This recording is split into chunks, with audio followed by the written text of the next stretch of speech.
Hello बच्चों, कैसे हैं? पीके केमिस्ट्री क्लासेस में आपका स्वागत है। बच्चों, आज हम सॉल्यूशन चैप्टर से बहुत ही अच्छा टॉपिक पढ़ने जा रहे हैं, विलेनों के अणुसंख्य गुणधर्म। विलेनों के अणुसंख्य गुणधर्म, कॉलीगेटिव प्रॉपर्टी ऑफ सॉल्यूशन। विलेनों के अणुसंख्य गुणधर्म किसे कहते हैं? पहले इसकी हम परिभाषा समझ लेते हैं। यह किस बात पर डिपेंड करती है, इस पर हम पहले देखते हैं, चर्चा करते हैं। विलेनों के अणुसंख्य गुणधर्म क्या होते हैं? देखिए बच्चों, इसका डिफिनीशन क्या है।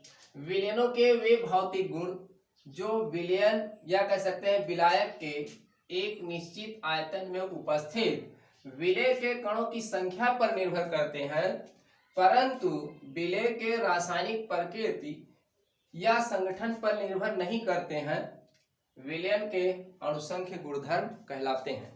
तो बच्चों, विलयन के अणुसंख्य गुणधर्म जो कॉलीगेटिव प्रॉपर्टी है, वह केवल जानता है number of moles, number of particles, number of molecules of solute particles.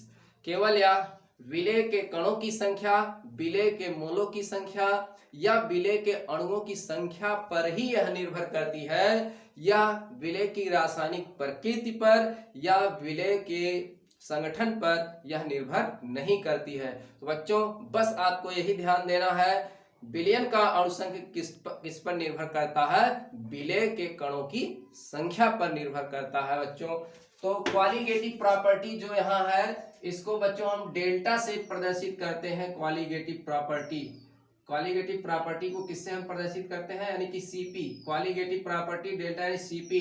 ये डायरेक्टली प्रोपोर्शनल होता है किस पर? किसके होता है? Number of moles or molecules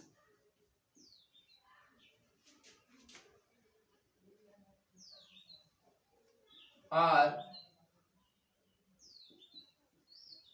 particles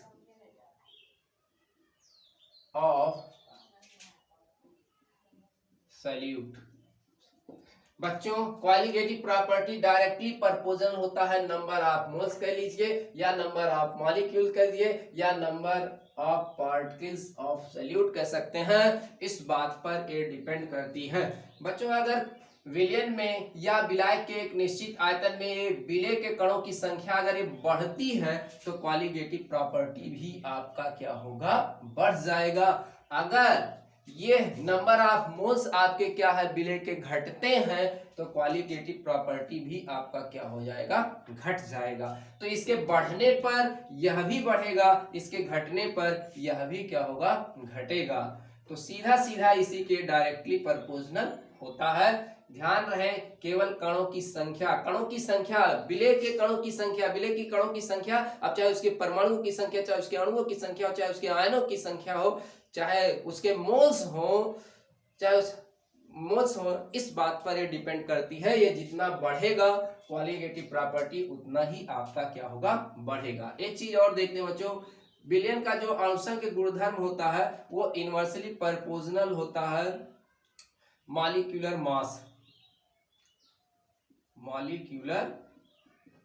मास, यानी कि या कैसे मॉलिक्यूलर मास, अणुभार, जो अणुभार है, या कह सकते हैं मोलर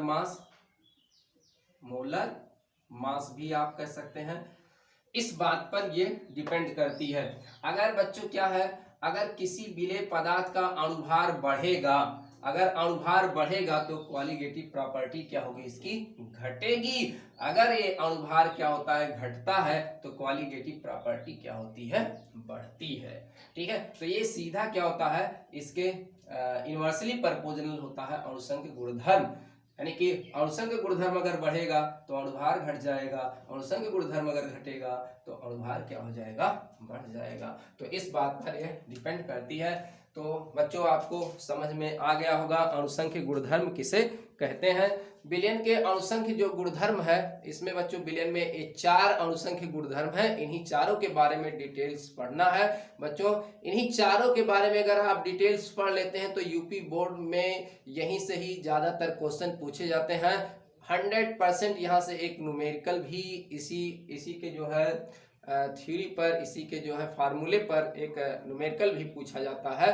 तो अगर बढ़िया से आप ये पढ़ लेते हैं तो 100% गारंटी है कि आप जो है यहाँ से क्वेश्चन को हल करके बड़े आसानी से जो है आप नंबर गेन कर सकते हैं। तो आइए हम देखते हैं इनके क्वालिटेटिव प्रॉपर्टी कौन कौन से हैं। तो बच्चों क्वालिटेटिव प्रॉपर्टी जो इनका है, पहला है विलयन वाष्प दाब का आपेक्षिक अवनमन। पहला क्या है, विलयन का अणुसंख्य गुणधर्म। पहले हम देख लेते हैं विलयन के अणुसंख्य गुणधर्म कौन कौन से हैं। तो पहला है इसमें वाष्प दाब का आपेक्षिक अवनमन। ठीक, ये है, इसको इंग्लिश में कहते हैं बच्चों relative lowering of vapour pressure. Relative lowering of vapour pressure, वाष्प दाब का आपेक्षिक अवनमन, या वाष्प दाब का अवनमन भी आप हेडिंग डाल सकते हैं। दूसरा है आपका क्वथनांक का उन्नयन। क्वथनांक का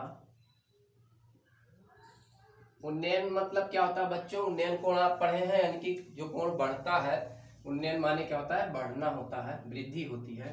क्वथनांक का उन्नयन इंग्लिश में कहते हैं बच्चों एलिवेशन ऑफ बॉइलिंग पॉइंट, इसको कहते हैं। तीसरा है बच्चों हिमांक का अवनमन। हिमांक का अवनमन, हिमांक का अवनमन, अवनमन का मतलब क्या हो गया, अवनमन कोण आप पढ़ते हैं गणित में, यानी कि अवनमन माने घटना होता है, कमी होती है। तो ये डिप्रेशन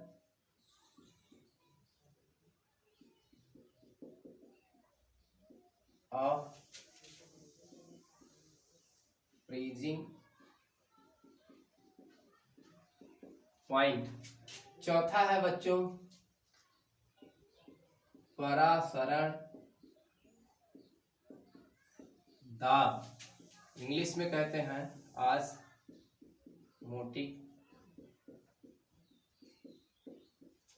प्रेशर। तो बच्चों ये विलयनों के अणुसंख्य गुणधर्म है 4, और चारों ही बेहद इंपॉर्टेंट है।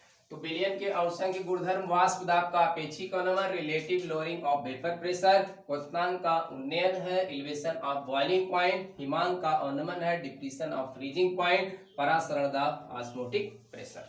बच्चों ये चारों हैं, इन्हीं के बारे में एक एक करके हमें पढ़ना है। तो पहले हम क्या पढ़ते हैं, वाष्प दाब का अपेक्षिक अवनमन। तो पहला वाला हम पढ़ेंगे यहाँ क्या, वाष्प दाब का अपेक्षिक अवनमन। बच्चों वाष्प दाब का अपेक्षिक अवनमन पढ़ने से पहले तो हम वाष्प दाब के बारे में थोड़ा सा जान लेते हैं। वाष्प दाब के बारे में थोड़ा सा यहाँ हम जानते हैं। तो वाष्प दाब जो आपका होता है किसे कहते हैं बच्चों, देखिए पहले वाष्प दाब में एक हम पहले शुद्ध विलायक लेंगे। यहाँ पर वाष्प दाब, जैसे बच्चे एक कंटेनर है, आपका एक पात्र है, यहाँ पर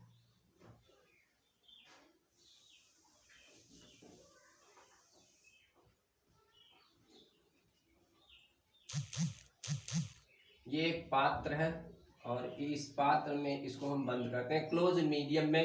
देखो बच्चों जब आप क्लोज मीडियम बनाएंगे तभी इसी में आपके वेपर बनेंगे और प्रेशर भी तभी बनेगा।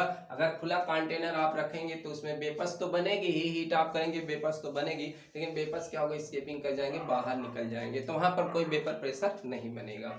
लेकिन बंद पात्र में आपका वेपर्स बनेगा। देखिए बच्चों यहाँ आपका ये बंद पात्र है, इसमें कोई क्या प्योर लिक्विड रखा गया है यहाँ पर, और देखिए यहाँ पर ये इसकी सतह है, इसकी सतह है, यहाँ से बच्चों जब इसको आप हीट करेंगे, यहाँ पर इसको जब आप हीट करेंगे तो जब गर्म करेंगे तो केवल इसमें क्या है, प्योर लिक्विड है। क्या है इसमें, प्योर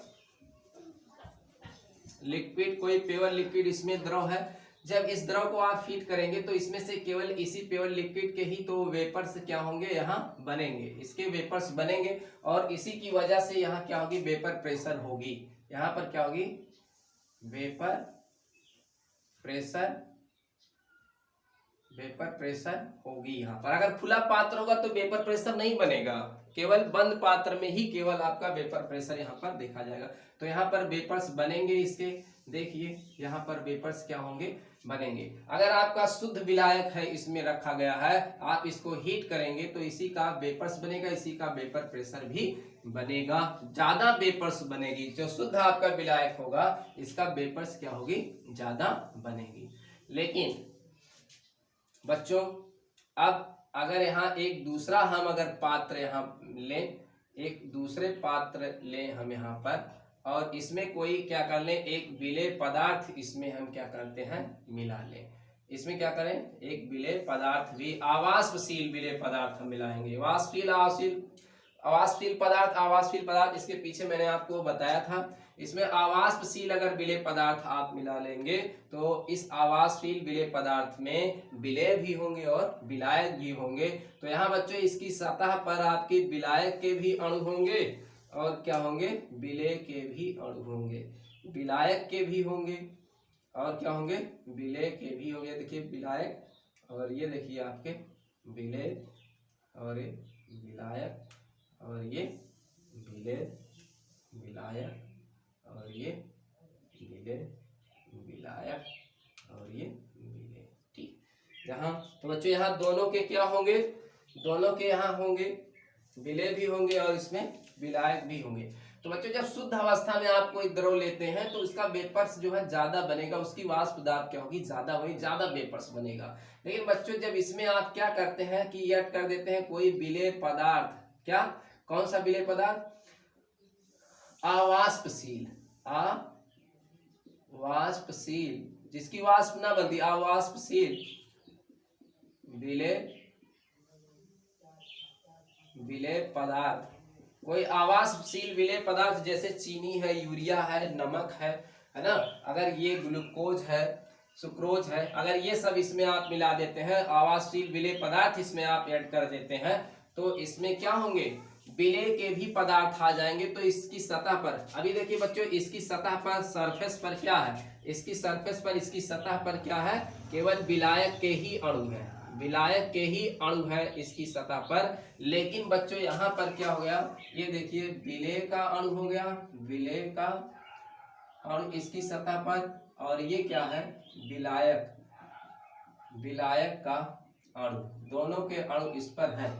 तो बच्चों अगर देखें तो यहाँ पर विलायक का जो सतह है, यहाँ पर विलायक के अणु केवल है तो यहाँ पर सरफेस एरिया क्या होगी, ज्यादा होगी। यहाँ पर विलेय और विलायक दोनों के हैं तो यहाँ पर क्या होगी, सरफेस एरिया क्या हो जाएगी, घट जाएगी।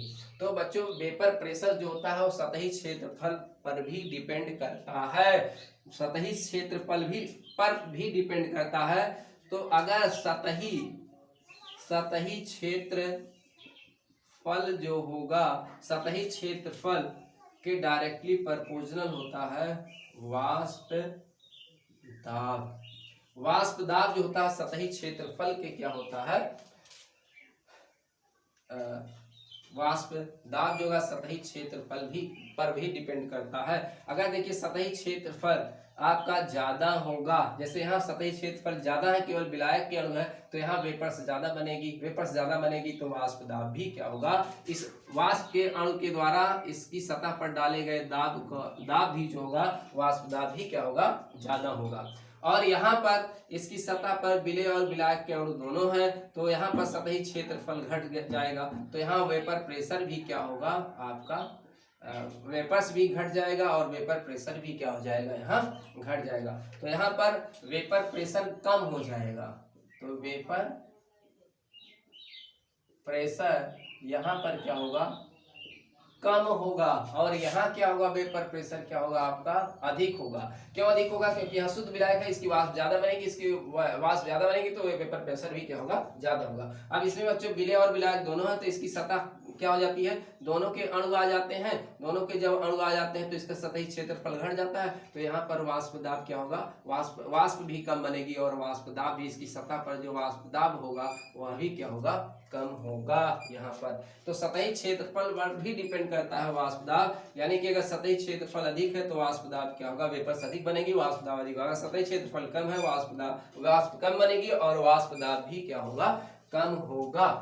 तो बच्चों बस हमें यही समझना था, यानी कि हमें इसके यहाँ यह समझना था, अगर हम किसी शुद्ध विलायक में कोई अवाष्पशील विलेय पदार्थ को घोल देते हैं तो उस विलायक के निकलने की प्रवृत्ति, निर्गामी प्रवृत्ति क्या हो जाती है, घट जाती है, कम हो जाती है, वो निकल कर नहीं जाएगा। जब इसमें विलेय पदार्थ भी हो जाएगा तो वो उसमें से बाहर निकल नहीं पाएगा, क्योंकि यहाँ पर आकर्षण बल जो है होता है, एक फोर्स यहाँ इसकी सतह पर आकर्षण बल केवल नीचे की तरफ लगता है, जो अंदर के मॉलिक्यूल्स होते हैं चारों तरफ यहाँ आकर्षण बल यहाँ पर लगता है, यहाँ पर अंदर की तरफ चारों तरफ आकर्षण बल लगेगा, लेकिन यहाँ इसकी सतह पर होगा। अब विलेय पदार्थ जब इसमें घोल देते हैं तो विलेय पदार्थ के अणु भी इसकी सतह पर होते हैं, वो पकड़कर विलायक के अणु को पकड़कर आकर्षण बल से खींचे होते हैं, और खींचे होते हैं तो इनकी वेपर्स क्या होती है, कम बन पाती है।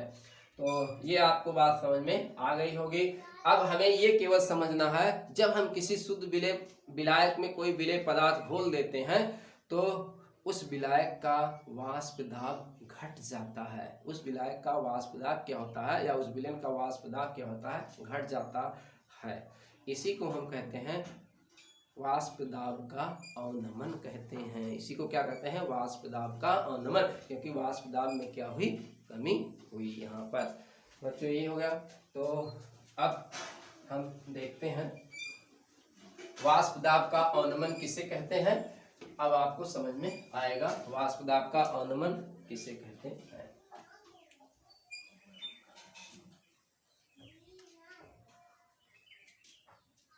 अब देखिए वाष्प, देखिए यहां हम लिख रहे हैं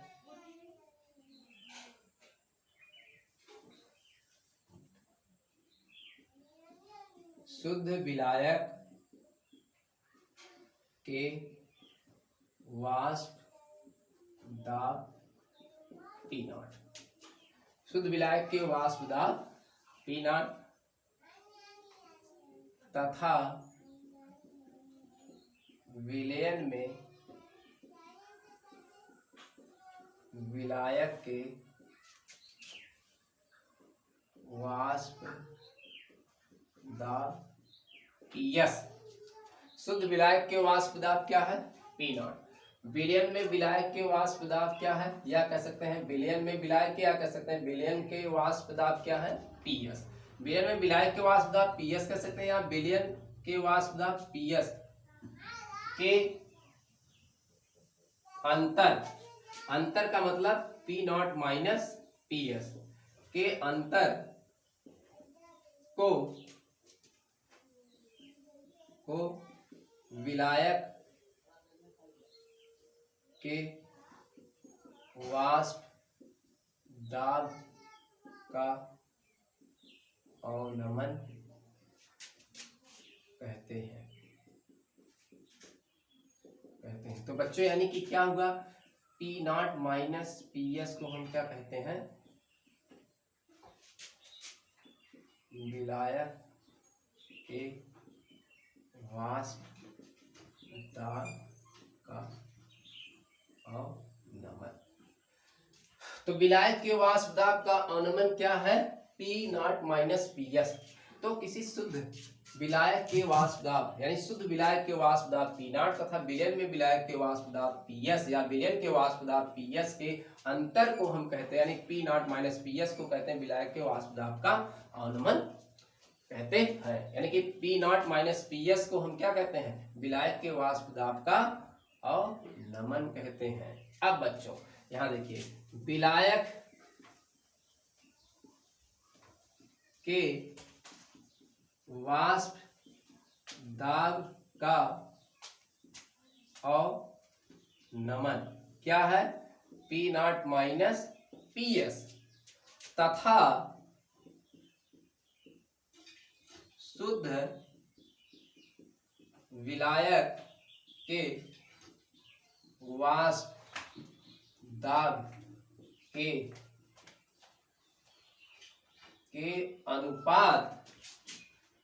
अनुपात को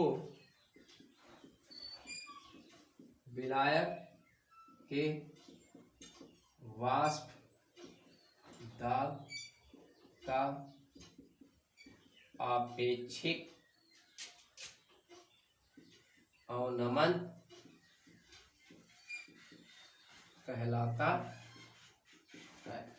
यानी कि बच्चों इसका मतलब क्या हुआ, यानी P not minus P S by क्या होगा पी नॉट, ये क्या है, वाष्प दाब का आपेक्षिक अवनमन, किसका, विलायक का वाष्प दाब का आपेक्षिक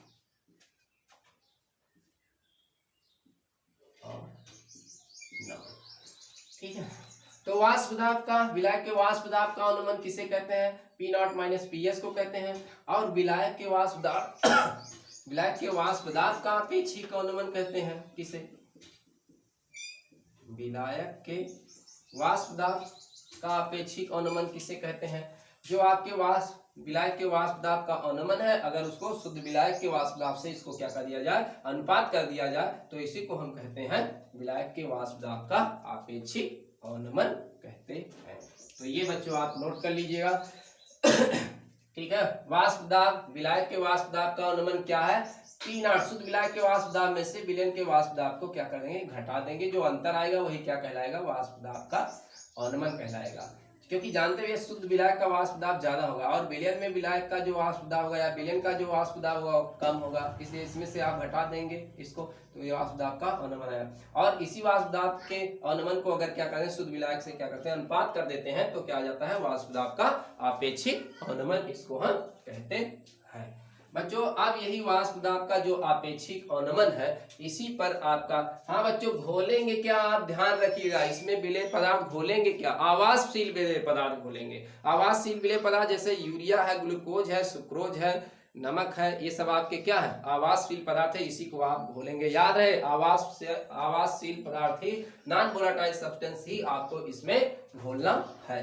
अब बच्चों देखिए, इसी पर जो है आपका चलेगा राउल्स लॉ।